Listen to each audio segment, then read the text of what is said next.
13.6 Question number 1 এটা চুঙা আকৃতিৰ পাত্ৰৰ ভূমিৰ পৰিধি 130 cm আৰু ইয়াৰ উচ্চতা 25 cm পাত্ৰটোত কিমান লিটাৰ পানী ধৰিব প্ৰথমতে আমি লিখিছো ইয়াতে চুঙাৰ আকৃতিৰ যেটো পাত্ৰ তাৰ উচ্চতা h 25 cm তে ব্যাসাৰ্ধ r আমি ধৰি লৈছো যেহেতু ভূমিৰ পৰিধি আমাক দিছে 132 cm গতিকে সূত্ৰটো হ'বগে পৰিধিৰ 2 pi r বৃত্তাকাৰ যেহেতু হয় না equal 132 so 2 into pi means 22/7 into r equal 132 ইয়াৰ পৰা আমি r টো উলিয়াই দিম কি হ'বগে 132 আমাৰ 7 টো যাবগে ওপৰত তাৰ পাছতে 2 আৰু 22 তলত আহিবগে 22 ৰে আমাৰ 132 যাবগে 6 টাইম হয়নে আকৌ 2 ৰে 6 ক 3 বাৰ যাব গতিকে আমাৰ যেটো ব্যাসাৰ্ধ r হ'বগে 3 7 গুণ 21 সেন্টিমিটাৰ ঠিক আছে তাৰ পিছতে হ'বগে আমাৰ পাত্ৰটোৰ যেটো আয়তন সূত্ৰটো হ'ল পাই r স্কয়াৰ h তো ইয়াতে আমি পাই লিখিম 22/7 r মানে হ'ব 21 into 21 স্কয়াৰ আছে যে h মানে আমাক দিয়া আছিল 25 আৰু এটো হ'বগে সেন্টিমিটাৰ কিউব তাৰ পিছতে আমি এটা কেনসেল কৰিব 7 ৰে 21 ক আমাৰ যাবগে 3 টাইমছ হয়নে তাৰ পিছতে এই নাম্বাৰ কেইটা আমি যেতিয়া ইনটু কৰিম আমি পাম 34,650 সেন্টিমিটাৰ কিউব আমি ইয়াক লিটাৰলৈ নিম যেহেতু 1000 সেন্টিমিটাৰ কিউবত 1 লিটাৰ গতিকে আমি যেতিয়া এই সেন্টিমিটাৰ লিটাৰলৈ লৈ যাম 1000 আমি ডিভাইড কৰিব লাগিব ডিভাইড কৰিলো 34,650 যেটা আমি ডিভাইড কৰিম 1000 সেইটো হ'বগে লিটাৰ এনসাৰটো হ'বগে আমাৰ যেটা কেনসেল কৰিছো গতিকে ইয়াতে আমাৰ 34.65 লিটাৰ আমাৰ আয়তন হ'ব এটো আমাৰ এনসাৰ কোৱেশ্চন নম্বৰ 2 চুঙা আকৃতিৰ কাঠৰ পাইপ এটাৰ অন্তঃব্যাস দিছে 24 সেন্টিমিটাৰ আৰু বহি ব্যাস 28 সেন্টিমিটাৰ পাইপডালৰ যেটো দুই দিছে আমাক 35 সেন্টিমিটাৰ তেনে হলে পাইপটোৰ ভৰ পদাৰ্থৰ পৰিমাণ নিৰ্ণয় কৰিব দিছে যদিহে 1 সেন্টিমিটাৰ কিউব কাঠৰ যেটো ভৰ হয় 0.6 গ্ৰাম হয় সো ইয়াতে আমাৰ চুঙা আকৃতিৰ কাঠৰ পাইপডালৰ অন্তঃব্যাস 24 সেন্টিমিটাৰ দিছে গতিকে ব্যাসাৰ্ধ স্মল r 24/2 মানে 12 হ'ব হয়নে তাৰ পিছতে বহি ব্যাসটো দিছে 28 হয়নে গতিকে যেটো ব্যাসাৰ্ধ ক্যাপিটাল r লৈছো 28/2 মানে 14 সেন্টিমিটাৰ আমাক দিক দিছিলে পাইপডালৰ 35 গতিকে h টো 35 হ'ব এটাকে ব্যৱহৃত কাঠৰ আয়তন কি হ'ব যেটো বহি আছিলে বহি পৃষ্ঠৰ আমাৰ যেটো আয়তন নৰ পৰা অন্তঃপৃষ্ঠৰ যেটো আয়তনটো মাইনাস কৰিব লাগিব এ pi capital r square h minus pi small r square h ইয়াৰ পৰা পাই আৰু h টো কমন লম গতিকে capital r square minus small r square বেগেৰ ভিতৰত থাকিব তাৰপিছত মানবিলাক বহুৱাই দিছো আমি ইয়াতে এতিয়া 7 ৰে 35 5 বাৰ যাবগে তাৰ পিছতে ইয়াতে কি থাকিব 22 into 5 বেগেৰ ভিতৰত 196 minus 144 স্কয়াৰ কৰিলে পাম এটো তাৰ পিছতে 22 into 5 110 আৰু 196 minus 144 মানে 52 ইনটু কৰিলে আমি পাম 5720 সেন্টিমিটাৰ কিউব এতিয়া আমাক কৈছিলে 1 সেন্টিমিটাৰ কিউব কাঠৰ যেটো ভৰ 0.6 গ্ৰাম গতিকে আমি যেটো আয়তন পালো 5720 1 সেন্টিমিটাৰ কিউব কাঠৰ যেটো ভৰ হ'ব 0.6 আমি ইনটু কৰি দিম তেতিয়া আমি পাম 3432 গ্ৰাম আমি কেজিলে লৈ যাম গতিকে 1000 আমি ডিভাইড কৰিব লাগিব ডিভাইড কৰি আমি পাম 3.432 কেজি ঠিক আছে কোৱেশ্চন নম্বৰ 3 এটা নৰম পানীয় দুই ধৰণৰ আধাৰত পোৱা যায় এটা এক নম্বৰত কি দিছে ৰমাননত এটা টিনৰ টেমা যাৰ আয়তীয় ভূমিৰ দিশ 5 সেন্টিমিটাৰ আৰু প্ৰস্থ 4 সেন্টিমিটাৰ উচ্চতা দিছে 15 সেন্টিমিটাৰ আৰু এটা প্লাষ্টিকৰ চুঙা যাৰ বৃত্তাকাৰ ভূমিৰ ব্যাস 7 সেন্টিমিটাৰ আৰু উচ্চতা 10 সেন্টিমিটাৰ কোনটো আধাৰৰ ধাৰবত্ব বেছি আৰু কিমান বেছি সো আমি লিখিছো ইয়াতে ৰমানুৱানত আমাৰ দুটা চিত্ৰ লিখা আছে আমাৰতে চুঙাটো আৰু যেটো আয়তীয় ঘনক আকাৰৰ যেটো মানে আমাৰ টেমা হয় না তো প্ৰথমে লিখিছো আয়তীয় ভূমিৰ টিনৰ টেমাটোৰ L B H আমি লিখিছো তিনিটাই তাৰ পিছতে টেমাটোৰ যেটো আয়তন আমাৰ সূত্ৰ হ'ব যেটো আয়তীয় ঘনক আকাৰৰ হয় L into B into H হ'ব মানখিনি আমি বহুৱাই দিছো ইনটু কৰিলে আমি পাম 5 ৰ লগত আমি 4 ইনটু কৰিলে 20 পাম 20 into 15 কৰিলে আমি পাম 300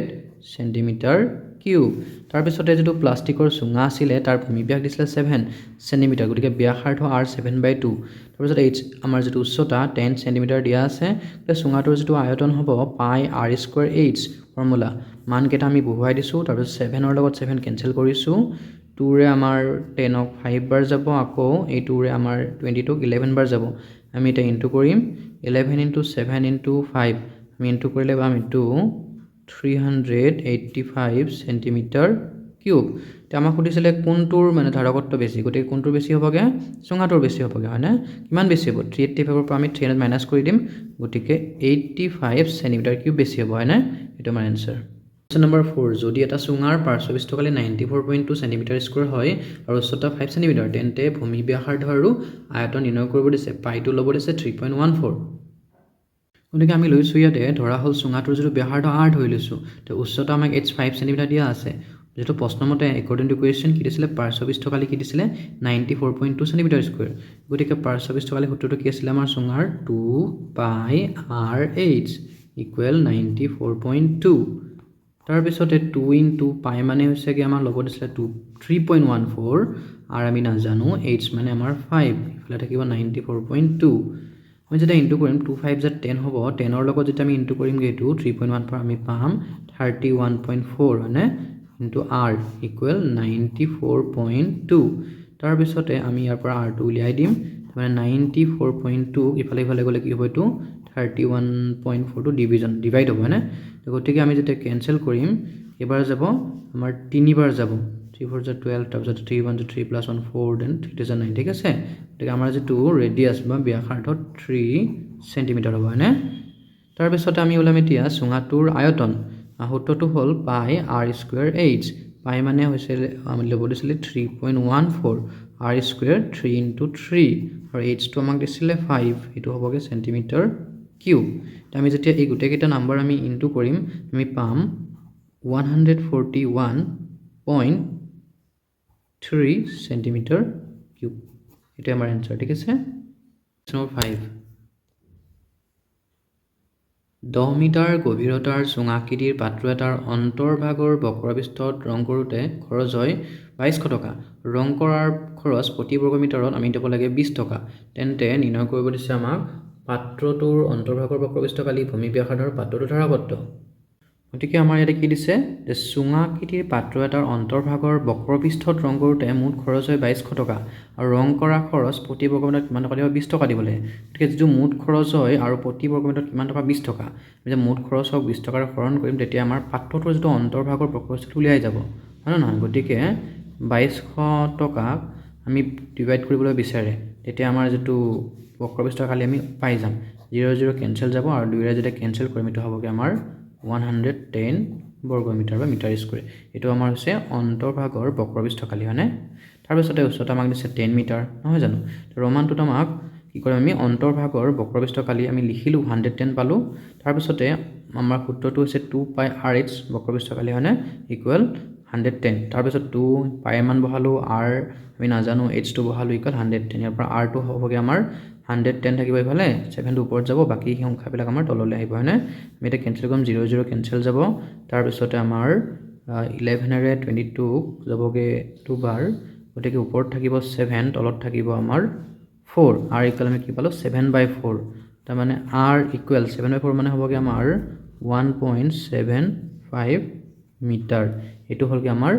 ব্যাসাৰ্ধ হয়নে ৰোমান্টিক কৈছে পাত্ৰটোৰ ধাৰকত্ব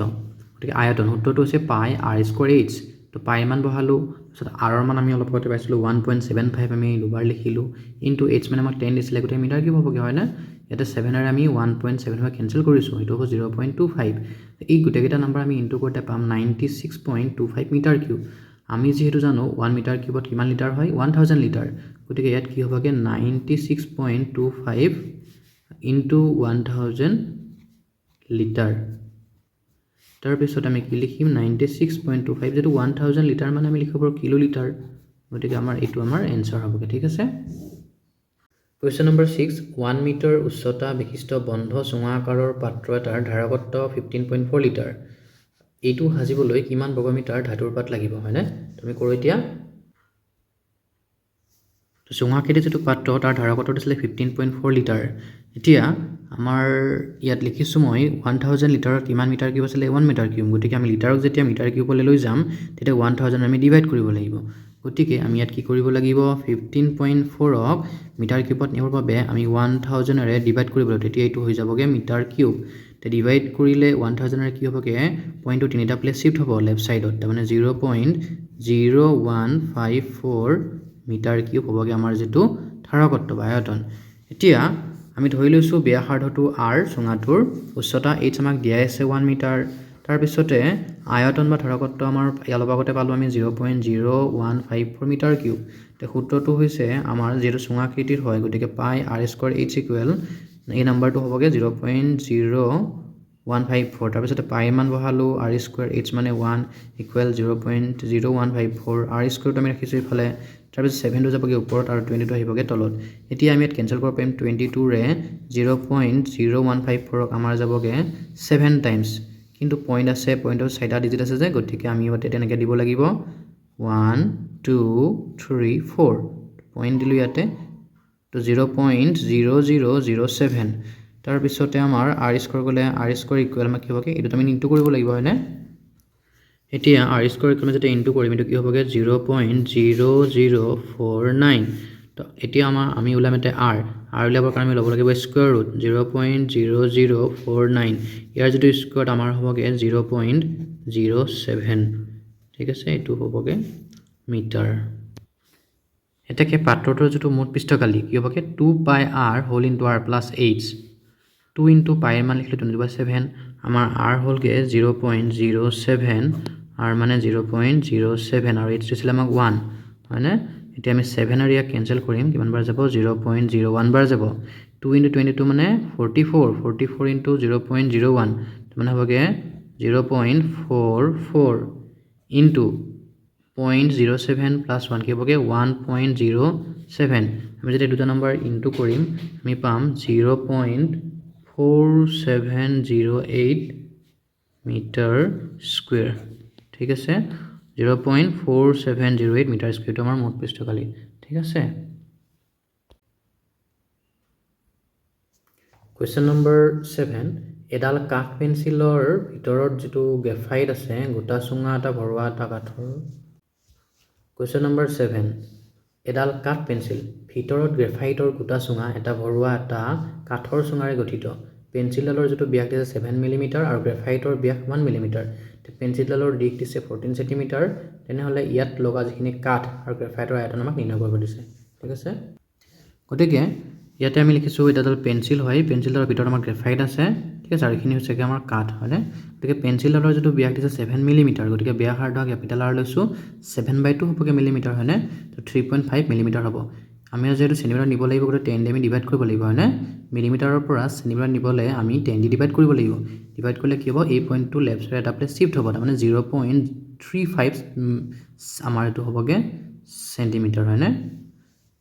তাৰ পিছতে পেন্সিলৰ দিক দিছিল আমাক 14 সেন্টিমিটাৰ পেন্সিলৰ আয়তন হ'বগে পাই ক্যাপিটাল R স্কয়াৰ h পাই মানে বহালো 22/7 0.35 into 0.35 আৰু h মানে আমাৰ 14 এটা আমি 7 আৰু কেনসেল কৰিব পাৰিম 14 অক দুবাৰ তে এই যেটা আমি নাম্বাৰ পালো এটা আমি যেতিয়া ইনটু কৰিম আমি পাম ইয়াতে 5.39 সেন্টিমিটাৰ কিউব ঠিক আছে তাৰ পিছত আহিলে আমাৰ গ্ৰেফাইট যেহেতু পেন্সিলডালৰ ভিতৰত আমাৰ গ্ৰেফাইট আছে এই গ্ৰেফাইটৰ যেটো ব্যাস দিছে আমাক 1 মিমি গতিকে ব্যাসাৰ্ধ স্মল r লৈছো কিব 2 দি ডিভাইড হ'ব তাৰ পিছতে এটো কিব ডিভাইড হলে 0.5 আমাৰ মিলিমিটাৰ হ'বগে কিন্তু আমি আকৌ এইটোক আমি একেবাৰে কি লৈ যাম সেন্টিমিটাৰলৈ লৈ যাম গতিকে 10 দি আমাৰ ডিভাইড হ'ব তেতিয়া ই হ'বগে সেন্টিমিটাৰ হয়নে তো ডিভাইড কৰিলে কি হ'ব এটো 0.05 সেন্টিমিটাৰ আমাৰ যেটো গ্ৰেফাইটৰ ব্যাসাৰ্ধ আমি পাম গতিকে ইয়াতে আমাৰ এতিয়া আমি উলাম কি তাকে গ্ৰেফাইটৰ যেটো আয়তন কি হ'বগে পাই স্মল r স্কয়াৰ h মানকেটা আমি বহুৱালো ওপৰত 7 আৰু আমাৰ 14 ক আমাৰ দুবাৰ যাব এই নাম্বাৰ কেটা আমি যেটা ইনটু কৰিম আমি পাম ইয়াতে 0.11 সেন্টিমিটাৰ কিউব এটো হল আমাৰ গ্ৰেফাইটৰ আয়তন এটা আমি উলাব লাগিব ব্যৱহৃত কাঠৰ আয়তন পেন্সিলডালৰ যেটো আয়তন তাৰ পৰা আমি গ্ৰেফাইটৰ আয়তন আমি মাইনাস কৰিব লাগিব পেন্সিলডালৰ আয়তন আছিল আমাৰ 5.39 সেন্টিমিটাৰ কিউব তাৰ পৰা আমি বিয়োগ কৰিব লাগিব মাইনাস কৰিব লাগিব 0.11 সেন্টিমিটাৰ কিউব মাইনাস কৰিলে আমি পাম 5.28 সেন্টিমিটাৰ কিউব এয়া হৈছে আমাৰ কাঠৰ আয়তন কোৱেশ্চন নম্বৰ 8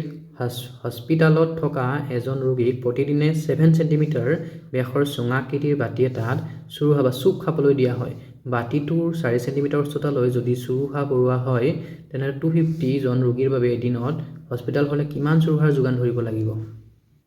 গতিকে প্ৰথমতে আমি লিখিছোঁ ইয়াতে চুঙাকৃতিৰ বাতি এটাৰ ব্যাস 7 চেণ্টিমিটাৰ গতিকে ব্যাসাৰ্ধ হ'বগৈ 7/2 তাৰমানে 3.5 চেণ্টিমিটাৰ উচ্চতা আমাক দিছিলে 4 চেণ্টিমিটাৰ এটাকে এটা বাতিত থকা চুৰুহা বা চুকৰ যিটো আয়তন সূত্ৰ হ'বগৈ পাই r স্কয়াৰ h পাই মানে আমাৰ হ'বগৈ 22/7 r হ'বগৈ 3.5 ইনটু 3.5 h দিছে আমাক 4 7 এৰে 3.5ক আমাৰ যাবগৈ কিমান বাৰ 0.5 বাৰ যাব আমি এই নাম্বাৰ কিটা আমি যেতিয়া ইনটু কৰিম আমি পাম ইয়াতে 154 সেন্টিমিটাৰ কিউব এটো হলগে আমাৰ এটা বাতিৰ আয়তন এতিয়া আমাক হস্পিটালত কিমানজন ৰোগী থকা বুলি কৈছিলে 250 জন গতিকে এজনে যদি আমাৰ 154 সেন্টিমিটাৰ কিউব লাগে তেনেহলে আমি যোগান ধৰিব লগা চুৰুহাৰ পৰিমাণ কিমান হ'বগে 250 লগত এই যেটো এটাৰ আয়তন আছিল আমি ইনটু কৰি দিম 250 ইনটু কিমান হ'বগে এটো 154 সেন্টিমিটাৰ কিউব ইনটু কৰিলে আমি পাম ইয়াতে 38500 সেন্টিমিটাৰ কিউব যেহেতু আমাৰ এতিয়া আমি এটা ডিভাইড কৰিব লাগিব আমি লিটাৰলৈ লৈ যাব লাগিব লিটাৰলৈ লৈ গলে আমি 1000 ৰে ডিভাইড কৰিব লাগিব কাক 38500 তেতিয়া ই হ'বগে লিটাৰ হয়নে কেন্সাৰটো হ'বগে 38.5 লিটাৰ তোমাৰ এনসাৰ হ'ব ঠিক আছে